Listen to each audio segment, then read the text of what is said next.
What's up YouTube, Jamie the Kid 00 here, coming to you guys with a slightly late Norwich regional report. Yesterday, yesterday on the Sunday, myself and my team ended up heading on down to a WCQ regionals in Norwich, which was about a 2-hour drive from where we are, which was always fun. Long journeys across England are always treacherous, but thankfully it was a Sunday instead of a Saturday, which 99% of regionals are, so traffic was pretty good. So we ended up making good time down there. And we ended up attending the event. It was actually surprisingly small. We expected that it was going to be one of the smaller regionals, but it was only about 40 players, which, I mean, don't get me wrong, it's great for us because it means you're more likely to make the top cut.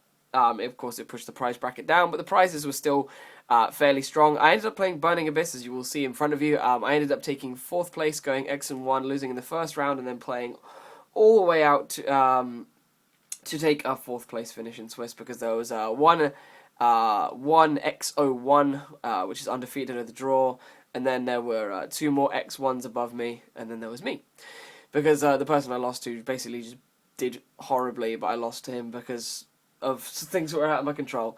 Either way, I'm going to go through the deck profile, and then at the end, hopefully, if I remember half the things, I'm still really tired, I will talk about my matchups, because it was a really long day. We were up at 6 a.m. Well, I was up at 6 a.m. because I had to drive to my friends to then get driven to the event, and then we didn't get back into town until 10 o'clock in the evening, so... And I didn't go to bed until 2 in the morning because Destiny, so that was a 20-hour day. Either way, we're going to go through the list. I do have to give big shout-outs to Darren O'Mara and Matthew Conway, especially Darren O'Mara, whose channel you should check out, because they created the original design for this deck. I went over to their house on the Saturday evening, and we made a few tweaks and kind of talked about theory behind the deck, because I've been out of Yu-Gi-Oh a little bit recently, so I've not really been learning that much. So big shout outs to them for giving me the core of this deck, because I was the one who did best with it, and I really don't feel I should have, because they had some unfortunate matchups and their theory on the deck was so much better. But I do have to give big shout outs to them for the list.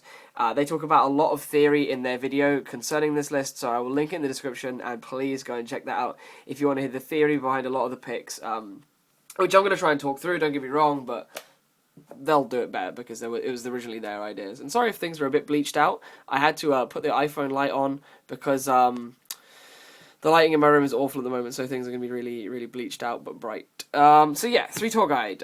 It's Burning Abyss. In my opinion, you have to play 3-tour guide. 2 is not a suitable number. 1 is not a suitable number. 3 is it's such a good card in the deck. You have to play 3. So 3 guide. We then played 3 of each of the Burning Abyss monsters, because in my opinion you kind of have to. Anyone who's been cutting down on Seer is wrong, because Seer is the best card. Without a shadow of it, I mean, Graph is the best card, but Graph is simply the best card because it gets Seer. So we play 3 Skarm, the Searcher, 3 Graph, the Deck Special Summoner, and 3 Seer, the Monster Reborn, for Dante. That's literally what you should almost always be using it for, getting Dante back. But I mean, there are other situations that come up. Don't think that I'm making 100% statements, but Seer is very strong for that purpose alone.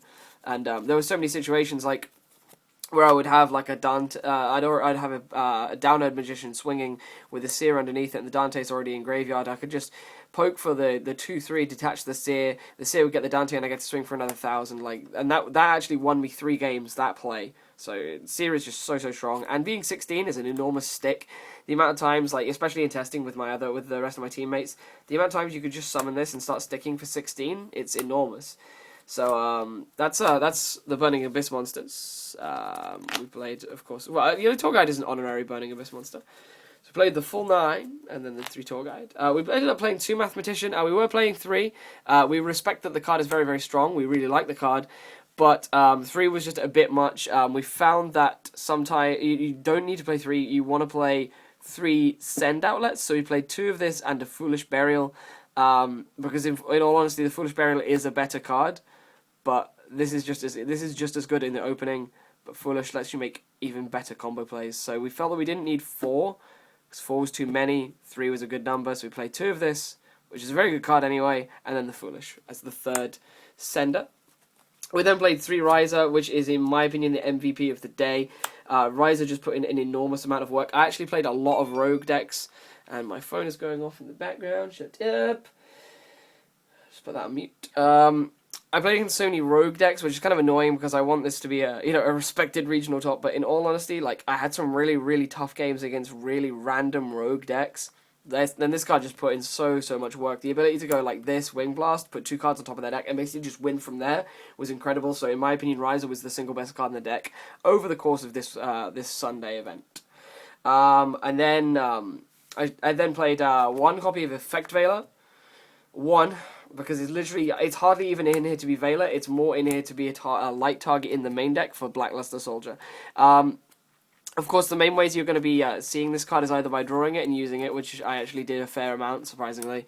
Sending it with Mathematician, or Foolish, or milling it with Dante. The reason why we want to play a light that isn't Dante is simply because you don't want, if you've got 1 Dante in the grave, you don't want to be banishing it with the BLS because it's such a good utility card with your Seer. So you don't want to just piss it away with the Luster Soldier.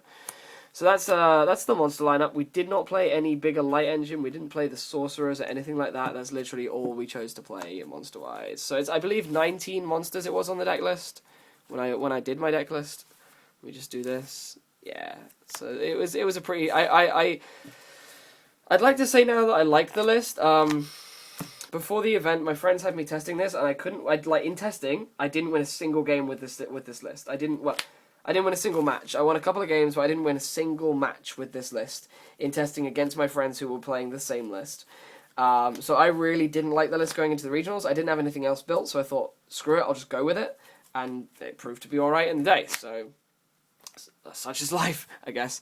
We played the one Raigeki because while it's degenerate and it's really not that strong against a lot of decks, we found it in the Burning Abyss Mirror and in some Shadol game states, it's very, very important versus I forgot the name of it now, the Vanity's Emptiness, especially with Shadols, because they can have a Dante or a Downerd with multiple, like, with a Graph and a Seer underneath it, and you can Raigeki break them, and because of when the Vanities goes to grave, they won't get their effects. So that's kind of cool. And there's an out to it removes monsters which forces their Vanities to go, so it's kind of like a pseudo MST in that respect, and it's also just a good out to monsters. It's better than Darkhold, of course, so we play that.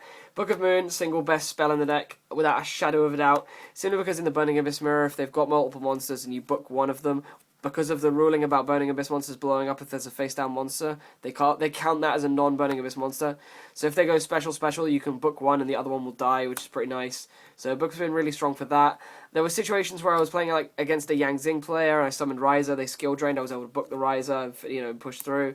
There were so many situations in which holding Book was the strongest thing I've ever done. Like I'm quite trigger happy on setting the book, or I'm quite trigger happy on using it on menial things, and I feel like on this weekend I really grew as a player because I really learned a lot more about how good Book of Moon is, and I really, like, by holding it until the absolute opportune moment, even though I got pushed back in certain game states, I then later on when I was able to make a comeback, I had this as support, whereas I normally wouldn't have, and I feel that it won me a lot of games yesterday simply because of holding it and having it for the best moment possible.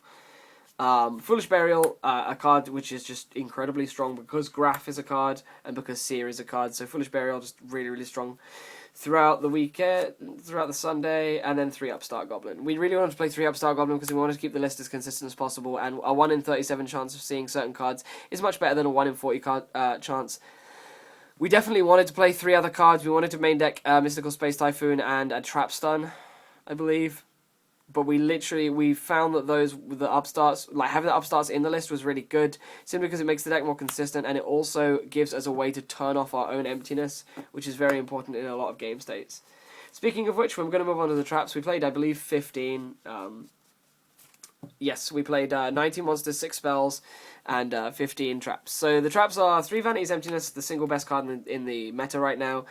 Incredibly strong, like, you don't really have to talk about that much theory behind this card. It's just incredibly strong, especially if you can put a Dante Downerd on board. It's just really, really solid with this behind it. I also learned the theory that if you make the Downerd, if you're the first person to make the Downerd, you should win the mirror. Like, that's something I have to say. So the 3 vanities, we then played 8 discard traps. So we played, I'm just going to put the vanities up there, 3 copies of Phoenix Wing Blast.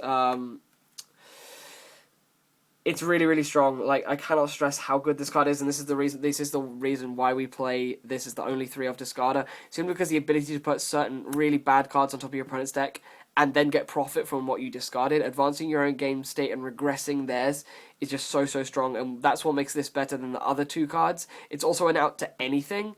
It's also... I just talked about the other thing. Just the fact that you can put back dead stuff or irrelevant stuff back on top of your opponent's deck is just so, so strong. Absolutely love it, especially if it's a trap, because that means you're almost putting your opponent back 2 turns, because you're putting back a trap that they then can't use in their turn, and then they're back 2 turns. Like, it's so, so strong, because they have to then set it in their turn, which means it's completely dead in their turn, and then you can play around it because you already know it's going to be coming back down. We then played double Karma Cut. We were playing 3 Karma Cut, 1 Raigeki Break, but we ended up going to 2 and 2, because we felt that Raigeki Break was going to be so strong against the Satella matchup, which has been maining Shadow Mirror and things, and other Floodgate cards. It's also very, very strong against Shaddoll and Burning Abyss, because it's an out to emptiness. It's also really, really cool against Shaddoll, because you can make cool plays, like if they Shaddoll fusion, you can Raigeki Break your own monster. It's a similar thing for things like the Swift Scarecrow. You can break your own guy. There were other cards I can't honestly remember that really wrecked you. Like getting your, if you go turn 1 Dante because you can't go main phase 2 in your first turn. If they go to Ryza it turn 1 or like back to square 1 it on things like that, you can Raigeki Break it and it will die, which is much better for you. So like there are so many good plays you can make using Raigeki Break on your own cards. So we felt that Raigeki Break would produce an incredible amount of value. While Karma Cut is a very, very strong card in and of itself, and we wouldn't cut it at all, we wouldn't go 3-1, we feel that 2-2 is the best. Karma Cut is an incredibly strong card, however you don't want it all the time. If you resolve 1, especially against Burning Abyss in critical situations, you should win the game. Especially if it's on like the second Dante and there's another one in Grave, you should win. But it's not a card you want to see as often as Raigeki Break, in my opinion. I feel like Raigeki Break is the more versatile card, similar to Book of Moon. Actually, it's very similar to Book of Moon in that respect, so the double break was very, very strong. And I did play against a fair few main-decked Floodgates, and it was actually really good against the Nurse Burn player that I played in Swiss as well, so that was really, really good. So there's those, and then I played a few 2-ofs in the form of 2 Breakthrough Skill. Breakthrough Skill, it was so across the weekend. Like it was nice to have, but like it never really won a game. It just actively slowed down my opponent's game state so that I could continue to progress while they were slowed down. It was really solid against Madolce, really solid against Nurse Burn. Actually, it was the best card against Nurse Burn, simply because you could, in their turn, if they're like trying to burn you, you can break through, and then in your turn, if they try to burn you, you could banish this. So it was really, really good. Double stun for the Vanity's Emptiness theory. Like you can use stun to negate the emptiness, negate your own emptiness or negate your opponent's and leave them stuck behind it. It's just really, really strong. I hardly actually used it to negate my own emptiness, because I honestly didn't see emptiness very often. But it was really, really strong, especially against a Madolce player who set 5 against me, and I had my one. I'd gone first. I have stun Dante, and he sets 5, and like having the stun just made me feel so much safer because I could then summon another tour guide and start going in on him. And then the last trap we played was 1 Compulse because we feel this is the best one-off trap in the game right now. If you compare it to Torrential, Bottomless, and Solemn Warning, it's superior in the meta to those cards. I don't understand why. I believe it was I think it was either Dalton, but it was Brandon Wigley was on the ARG stream Saturday night when we were building this deck, and he talked about how Compulsory Evacuation Device, and he kind of said it as a passing remark, but he said Compulsory Evacuation Device and Book of Moon aren't very good cards this format, and I really would like to hear someone defend that.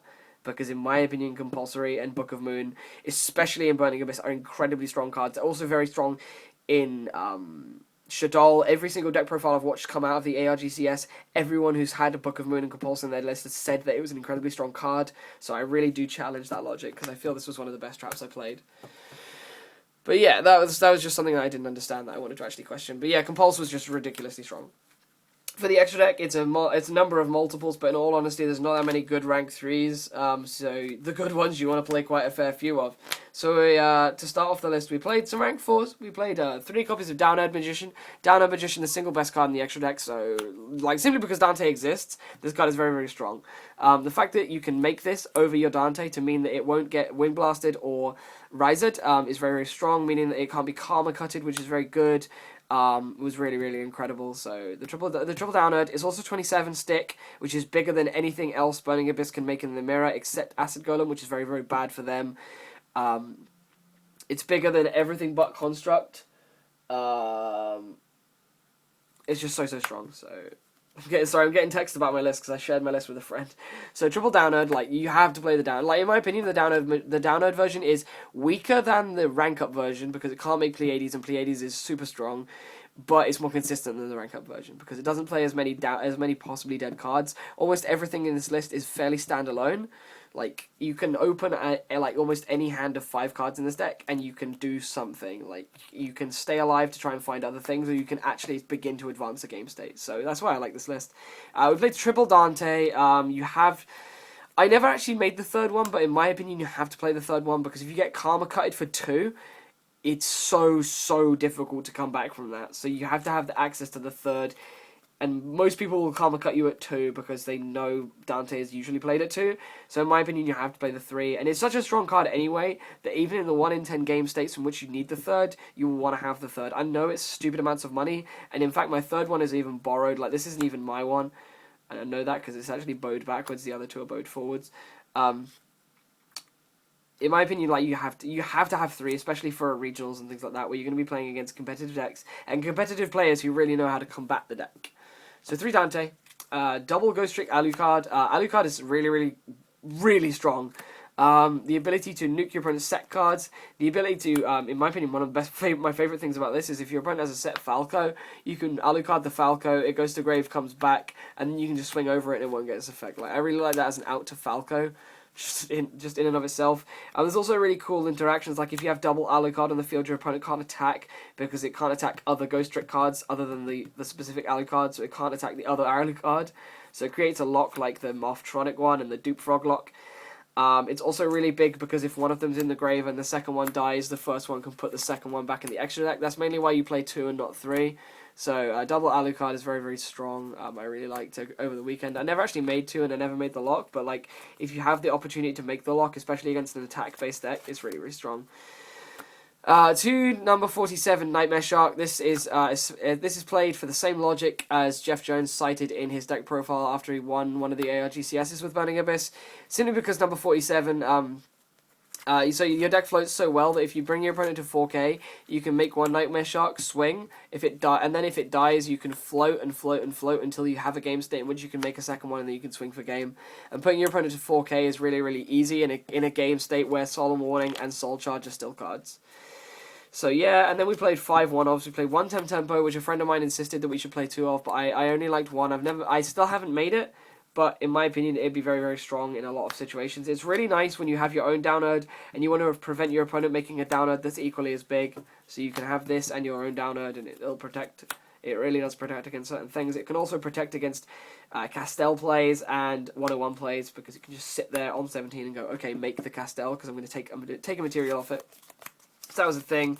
I then played 1 Fortune Tune. This was incredible. I made this about 3 times across the weekend. It was really good.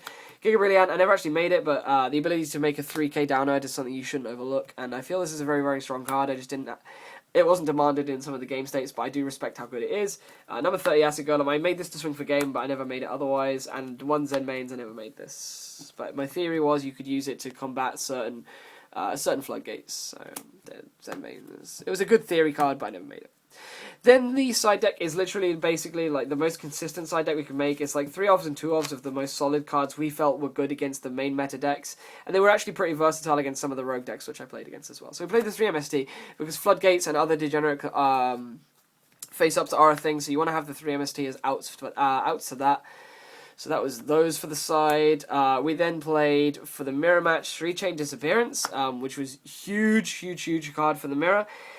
Just a little bit of theory I want to talk about quickly, which is ridiculous, is which a friend of mine told me about, one of my friends who designed the deck, is you can have this and hold it if your opponent has a Chain Disappearance.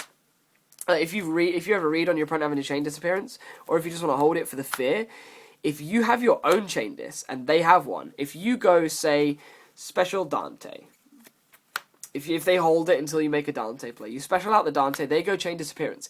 If you chain your own Chain Disappearance, yes, you will banish your own Dante, but it's going to get banished anyway. But what will then happen is, because of the way Chain Disappearance reads, it will then banish all 3 of the Dantes from your opponent's extra deck. And if that's a Burning Abyss mirror, you win. You just win by banishing all your opponent's Dantes. Like, that's a really cool thing. You can do it with any other card as well. Like, if you go Graph and they chain this your Graph, you can chain this your own Graph. It'll banish all of their Graphs. Yes, you will lose the one, but you won't lose all the rest because your opponent misses the target because you already banished it. So it's really, really big. And with regards to the Dante extra deck thing, while I appreciate on Zodiac, I think that Julia posted about it not hitting Dante from the extra deck, but I'm in Europe, and every single judge I've ever asked says that it will banish from the extra deck. This does not specify main deck, and it's a problem-solving card text card, which therefore means any deck. There are other cards that specify main deck, so in my opinion, this will still send cards from the extra deck. So that's the way it's been played. In plant format, you could use this to banish all of your opponent's Formula Synchrons from the extra deck, so Chain Dis is going to continue to banish from the extra deck. That's the ruling we're going with. We then played 3 Pulling the Rug. This was for the Satella matchup and somewhat for Burning Abyss, because you could play this against Riser. We never actually put this in against Burning Abyss because we had so many other good cards for the matchup, so we really didn't think it was going to be good. But I played against Ghost Trick Monarchs, so this was really, really strong against them, and it's just so solid against Satella Knights, simply because they just can't summon Altair. They have to rely on their Call of the Hornets. So triple Rug was really, really strong, especially seeing as I did play against Knights. We then played 3 sets of 2-ofs. We played double Ceasefire. This was huge. I used this to burn a Nurse Burn player to death for the match, which was great. I burned him for 2k, which was huge. This was 4 Shadols, but I never actually played against Shadols. Just because you can force your opponent to flip up their monsters, take burn damage, and they won't get their effects. So it was actually surprisingly strong in theory, but I never played against any Shadol players. Double Full House. I actually sided this in a lot. I sided it in against Yang Xing, I sided it in against Burn, I sided it in against Madolche, and I sided it in against my teammate who was playing Satella, who I played in the final round. And it was never so strong as it was against Satella. I never resolved it until I played against Satella, but it was huge when I did resolve it because it hits so much, like Shadow Mirrors and things like that. And then the last 2 cards we played in the side were 2 Transmigration of Prophecy, because of the ruling in which, in certain game states, of course, Shadol monsters, if they haven't activated yet, if they're put straight back into the deck, won't activate within the deck because it's not a public knowledge area. If you find yourself in a chain situation where you can do that, but you shouldn't find yourself in a situation like that. But it's also super strong against Burning Abyss when they dump their cards into the graveyard on cost for things like Wing Blast. You can you can put you can chain this to the Wing Blast and put back the cost monster, and because it's in the deck and it's not in a public knowledge area, it will not activate. So it's really strong for that regard. It's also cool for putting back like things like Shadol Fusion or targets for the Dante or the Seer if you want to hold it for that kind of game state when they've got a Dante or a Seer underneath a Downerd Magician. You can hold this until you kill the Downerd Magician, and then when the Dante targets a card and the Seer targets a card, you can put both those targets back. So it's really strong. So I really like Transmigration. It was a really good card. I literally have no complaints about the side deck. It was the strongest side deck I've ever played, in my opinion. Like, I would actually play this in other decks. Like, I'd probably play this side deck in Shadols as well. Like, maybe not the Ceasefires, maybe for the Mirror, but I would honestly play this side in Shadols. Like, it was so strong. But yeah, that brings me to about the end of this deck profile. To talk about my matchups. Round 1 was I played against Madolche. I went 1-2 because I had to play with Tour Guide Seer, and I swung with the Seer to get a Graph out of my graveyard. To get a Dante out of my graveyard. My opponent crowed the Dante, even though it was in damage step. I was really tired from the drive over. I still wasn't with it, so I did lose because of that, because I didn't call him out on it. Like, it's so. These things happen. I then played round 2 against Prophecy, which is actually the most feared matchup for me, because I feel like Prophecy is so big because you can just fate my Dantes away. But in all honesty, he never searched Fate. He always searched Tower, and I feel that's the reason why I won, because he never had the Fate online to hit my Dantes. I think he fated me once across the whole match, so that's not my problem. Round 3, I ended up playing against Ghost Trick Monarchs, which is actually a fairly solid deck. It's the one that plays Return of the Monarchs, and the Monarchs like March of the Monarchs, which makes them almost invulnerable. But the fact that we were playing 3MST3 Rug was just so big. Also, the ceasefires were really huge. I didn't actually see them throughout the matchup, but they were a huge theory card when I sided them in. So that was great. I won that 2-0. I believe I 2-0'd every match until my final round after that. Because I ended up playing against, after that, I can't remember now. I played against Yang Xing round 4. I ended up 2-0'ing that matchup because Yang Xing is so slow, and I felt that my deck was much faster than his. My ability to Alucard his cards and have Vanity's Emptiness. My ability to, let me see, chain disc certain things. I didn't actually put it in, but you can chain disc their tuner. The ability to MST your opponent's creation, which is, in my opinion, one of the most broken cards in that deck. I put in Full House and I never saw it. But it was such a smooth matchup for me anyway, because Wing Blast Riser is so strong, putting your opponent's set monsters back on top of the deck, because you know they're playing Yang Xings, and you know when they draw that monster, all they can do is set it again, and you can just put it back again if you have another Riser or another Wing Blast. The ability to use Raigeki Break to make their monsters miss timing, the ability to Karma Cut their monsters to just make them not have their effects. It's just such a strong matchup for you. So that was the thing. I then played against Nurseburn round 5, which was really surprising. Nurseburn on X1. I ended up 2-0ing him simply because I know how Nurseburn works. If you have the MST or the out to the Samochi, or if you have the breakthrough skill or any of your other anti-monster cards for the Nurse, there's literally nothing they can do. And there were so many situations in which I ended the game on like 10k because I was able to like force him to... He resolved 3 upstarts outside of Nurse, so I got plus a 3000. I managed to breakthrough skill his Nurse when he used a Try and Guess, so I got another 3000. It was just so good. It was a matchup that was just immediately in my favour, and I really enjoyed it. And then in the final round, I actually played against my friend Matthew Woodgate. Congratulations to him, because he did still top. I played against his Satellarknight deck, which was main decking Shadow Mirrors and things like that, and I got smashed game 1 by Shadow Mirrors and things like that. He opened the best hand in the world. I think he opened like Deneb, Unukla High, Call of the Haunted, Shadow Mirror, and the Trap. And I just got ruined by that. And then he saw his Vega really fast as well, and I got ruined there. Game 2, he did concede a misplay. He has 3 set back rows. I have BLS Trap Stun. I have set Trap Stun. I draw into BLS. I mean, call me a sack if you want. I summon the BLS. I go to attack. He Phoenix Chains. I Trap Stun. And he picks up. And then he realizes he had a Call of the Haunted, which he could have changed to the Trap Stun to get an Altair and get Deneb and stay in the game. But he failed to notice that, so it was a conceded issue. And then game 3, I just had an incredibly strong opening. I opened with Dante set 2. My opponent goes Deneb set 3. Deneb set 4, go. And then I draw. He goes Shadow Mirror. I go, okay, Karma Cut. He goes Shadow Mirror. I activate Karma Cut, discarding a card. No. Sorry, it's the other way around. It's the other way around because he's fearing the graph. So I go Karma Cut your guy, your Deneb. He goes Shadow Mirror. I respond with Full House. I take away my Karma Cut, his Shadow Mirror, and his 3 other set back rows. 1 more of which was just Shadow Mirror, and I think there was a chain disc as well. So it was just complete blowout there. And then because the Karma Cut resolved, he didn't have a target for his Altair, and I was able to just push for a win there. He did manage to come back because I think he drew into the Vega and was able to Vega Altair, and that was pretty strong, but I was still able to take the game from there. But big shouts to him. He did make 6th place even after losing to me at table 4. At table 2. He did take 6th place. Regrettably, because of the numbers, the invites only went down to top 5. But I mean, I'm kind of thankful I got my invite because I am very likely to go to Euros. So this has been a tournament report for Norwich Regionals. I'm very satisfied with the result, even though the decks I played against weren't meta.